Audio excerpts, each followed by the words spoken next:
Have you ever looked at your life and felt like something was missing, even when everything seemed fine? Maybe you have a home, food, people around you, and yet your heart whispers, this is not enough. So you begin to look elsewhere. You compare. You desire. You chase. But what if the life you are searching for is already the life you are living? Today's story is about a man who learned this truth the hard way.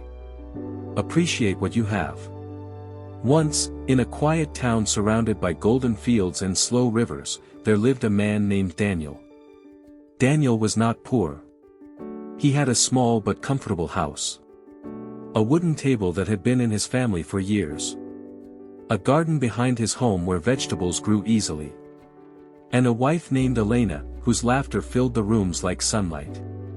To anyone else, Daniel's life looked peaceful. But Daniel did not feel peaceful. Every morning, he woke up and thought about what he didn't have. His neighbor had a bigger house. The merchant in town had finer clothes.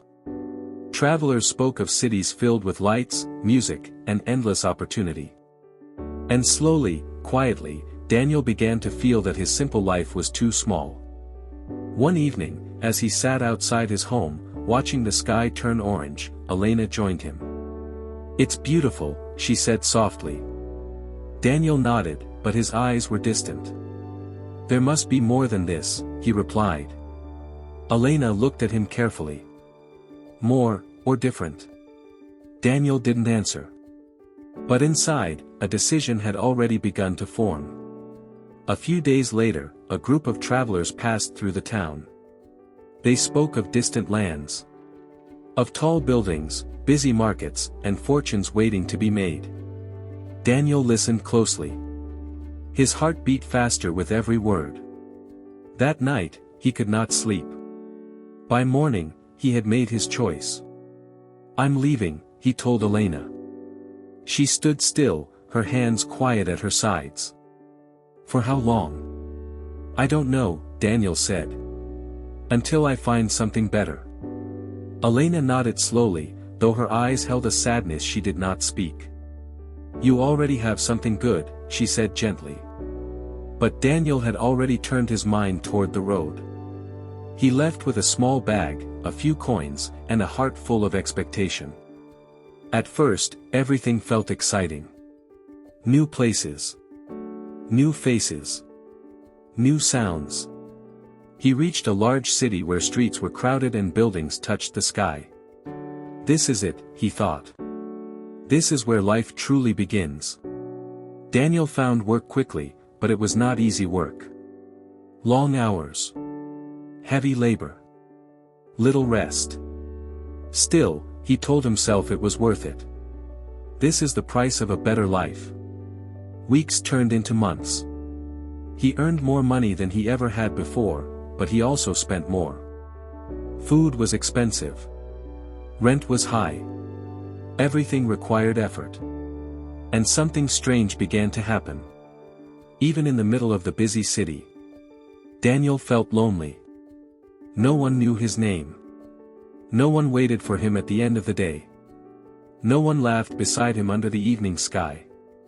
One night, after a long day of work, Daniel sat alone in a crowded street. Around him, people rushed past. Voices filled the air. Lights flickered everywhere. But inside him, there was silence. A deep, heavy silence. He reached into his bag and found a small cloth Elena had packed for him. Inside it was a piece of bread, now dry and hard, and a note. He unfolded it slowly. "Take care of yourself. And remember, what matters is not far away." Daniel stared at those words for a long time. Something inside him shifted. Days passed, but the feeling did not leave. He began to notice things he had ignored before. A man sitting alone, eating in silence. A woman crying quietly behind a shop. Workers who looked as tired and empty as he felt. They had what he thought he wanted. And yet, they did not look happy. One evening, Daniel met an old man sitting near a fountain. The man was feeding birds, smiling as they gathered around him. You seem at peace, Daniel said. The old man chuckled. Peace is not something you find in places, my friend. It's something you carry, or something you lose. Daniel sat beside him. I left my home to find a better life, he said. But I don't feel better. The old man looked at him kindly. Tell me, what did you leave behind? Daniel thought for a moment. A small house, a garden, my wife. And were you unhappy there? The old man asked. Daniel hesitated. No, but it felt ordinary. The old man nodded slowly. Most people lose their happiness chasing something extraordinary, he said. They forget that the ordinary things are the real treasures. That night, Daniel could not sleep. He thought about his home. The wooden table. The quiet evenings. Elena's laughter. The garden he used to water every morning. Things he once saw as small, now felt priceless. The next morning, Daniel made a decision. He packed his bag. Not to move forward, but to go back. The journey home felt different. He walked slower. He noticed the trees, the sky, the wind. Things he had ignored before now felt alive. At one point, he stopped by a river and sat quietly. For the first time in months, he felt calm. When he finally reached his town, his heart beat faster. Nothing had changed. The same fields. The same quiet roads. The same gentle silence. But something inside him had changed completely. He walked to his house and stood at the door. For a moment, he hesitated. Then he knocked. The door opened. Elena stood there. Her eyes widened, then softened. You came back, she said. Daniel nodded, his voice quiet. I went looking for something better, he said. But I realized. I already had it. Elena smiled gently. I was hoping you would see that. Life did not become perfect after that. There were still challenges. Still hard days. But Daniel no longer measured his life by what he lacked. He began to see what he had. He worked in his garden again. He fixed the old table instead of wishing for a new one. He sat with Elena each evening, watching the sky change colors. And slowly, something beautiful returned. Not excitement. Not wealth. Not endless desire. But something deeper. Contentment.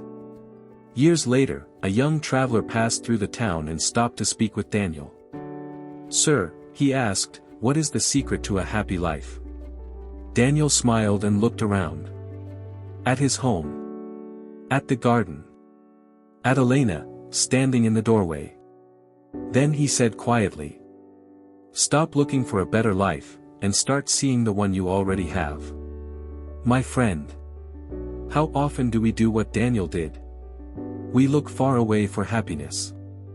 We compare our lives to others. We believe something is missing. But sometimes, nothing is missing. We are just not paying attention. Tonight, before you sleep, take a moment. Look at your life. Not what you don't have. But what you do. A person who cares about you. A place you can rest. A moment of peace. These are not small things. They are everything. Because in the end, happiness is not found in more. It is found in appreciation. And the life you are searching for might already be yours.